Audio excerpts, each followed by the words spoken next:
Bom dia pessoal, professor Júlio Plecha, apostila 1, Geografia do 6º ano, certo? Vamos iniciar. Uma primeira questão, marque um R nas informações sobre o movimento de rotação e um T nas informações sobre o movimento de translação da Terra, certo? Ocasiona os dias e as noites, tá? O dia e noite, juntando os dois, temos 24 horas, portanto, movimento de rotação, certo? Letra R. Dura aproximadamente 365 dias, 5 horas, 48 minutos, ou seja, um ano, né? Então, temos o movimento de translação, certo? Tem duração de aproximadamente 24 horas, um dia. O movimento que faz uma volta em torno de seu próprio eixo, que dura 24 horas, é o movimento de rotação, tá? Equinócios e solstícios acontecem durante seu percurso. Se lembra na sala de aula, quando eu expliquei, né? Movimento de translação, tá? Equinócios e solstícios, as estações do ano, tá? Então, contribui para a ocorrência das estações do ano, translação, tá? Girando ao redor do Sol, um movimento de translação também, para finalizar, gira ao redor do seu próprio eixo, um movimento de rotação, ok? Segunda questão, explique por que as estações do ano ocorrem de maneira invertida nos hemisférios norte e sul, ou seja, enquanto no hemisfério norte é inverno, no hemisfério sul é verão, certo? Por exemplo, as estações do ano ocorrem de maneira invertida nos hemisférios norte e sul, por causa do grau de inclinação da Terra, tá? Que muda com o movimento de translação.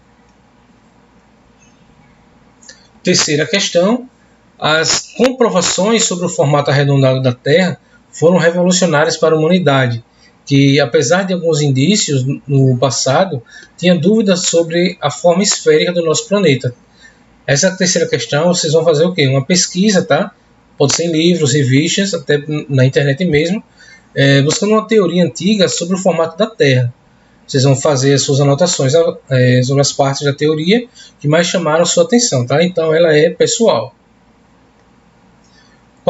A quarta questão, vocês vão pintar as zonas térmicas da Terra corretamente, conforme indicado abaixo, tá? As zonas polares, essas daqui, ó, Polo Norte e Polo Sul, tá? Ele está pedindo para pintar de laranja, tá? As zonas temperadas, essa é a zona temperada do norte e essa é a zona temperada do sul. Vocês vão pintá-las, tá? Da cor amarela. E as zonas tropicais, tá? São essas duas aqui, cortadas pela linha do Equador. Vocês vão pintá-las de vermelho, ok? Quinta questão, o que são e como surgiu os fusos horários? Olha só. Para padronizar a hora internacional e sanar o problema, foi realizada uma conferência internacional do meridiano, isso no ano de 1884. E nesse evento, realizado em Washington, nos Estados Unidos, definiu-se um meridiano que seria ponto zero, ou seja, servindo de padrão para todas as nações mundiais, né, criando os fusos horários. Qual o principal meridiano onde nascem as horas no mundo? Esse seria o meridiano de Greenwich, certo? Fazendo oposição a ele, o antimeridiano. Sexta questão, qual é a função dos fusos horários para as atividades humanas no planeta Terra? Então, os fusos horários eles existem em razão da forma esférica do próprio planeta Terra e pelo movimento de rotação que a mesma realiza. Além, claro, do interesse do homem, né? Que interesse é esse? Interesse político e interesse econômico, certo?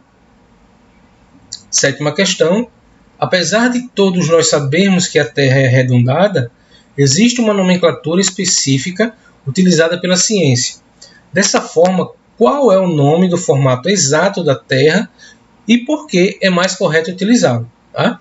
Então, o modelo mais exato para expressar a forma da Terra é o modelo geóide, certo? Ou seja, um formato quase esférico, mas com diversas deformações, né? Diferenças de gravidade em vários e vários seus pontos e acúmulo de massa de maneira irregular ao longo de seu volume total. Aquele exemplo que eu dei em sala de aula da folha de papel, né? Vocês pegam a folha de papel e a massa, tenta deixá-lo mais circular possível. Esse é um formato geóide, certo? Oitava questão. De acordo com o que foi abordado em sala de aula e no material dado no quadro, defina as características das zonas polares, tá?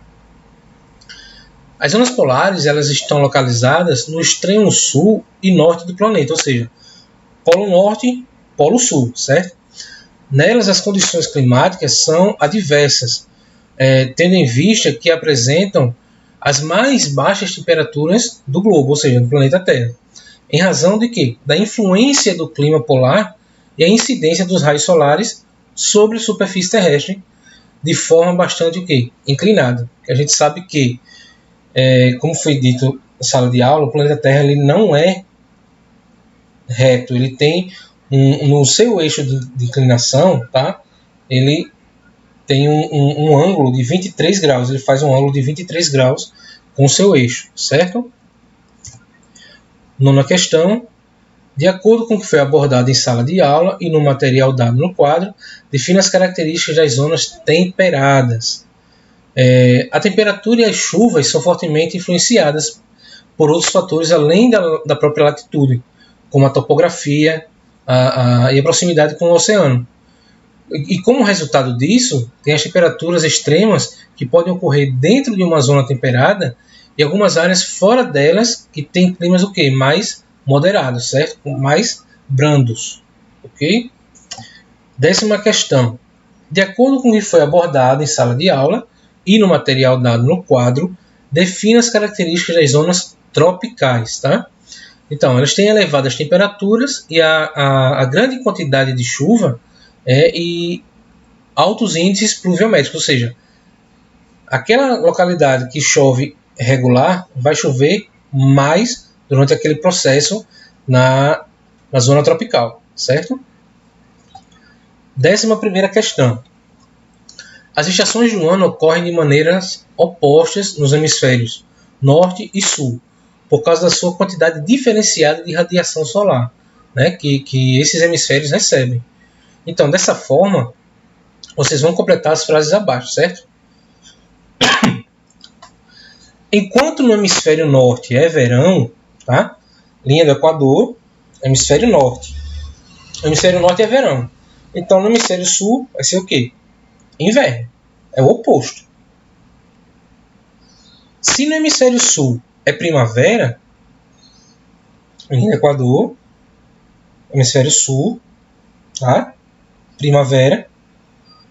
Hemisfério norte vai ser o quê? Outono.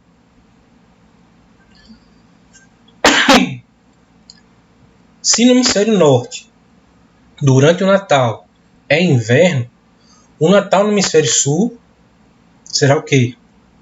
Verão, certo? São os equinócios e solstícios se invertendo, tá? Passando da linha do Equador, hemisfério norte e hemisfério sul.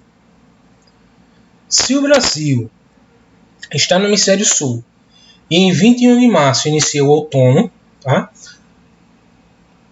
Nos Estados Unidos, que está no hemisfério norte, esta data inicia o quê? A primavera.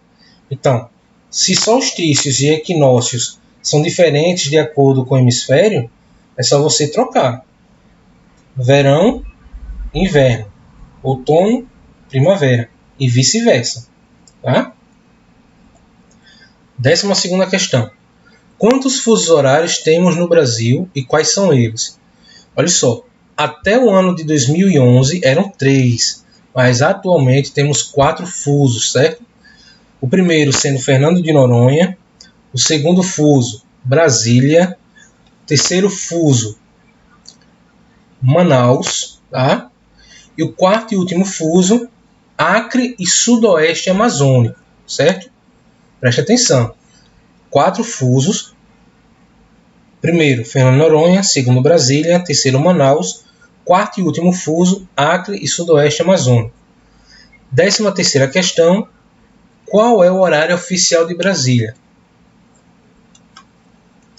O horário oficial do Brasil é horário de Brasília, né, pessoal? Então, o horário de Brasília ele corresponde ao segundo fuso horário, certo? Brasileiro. Bem, a aula de hoje foi essa. Espero que vocês tenham aprendido um pouco mais. Espero vocês na próxima aula. Fiquem todos com Deus e um forte abraço. Até lá.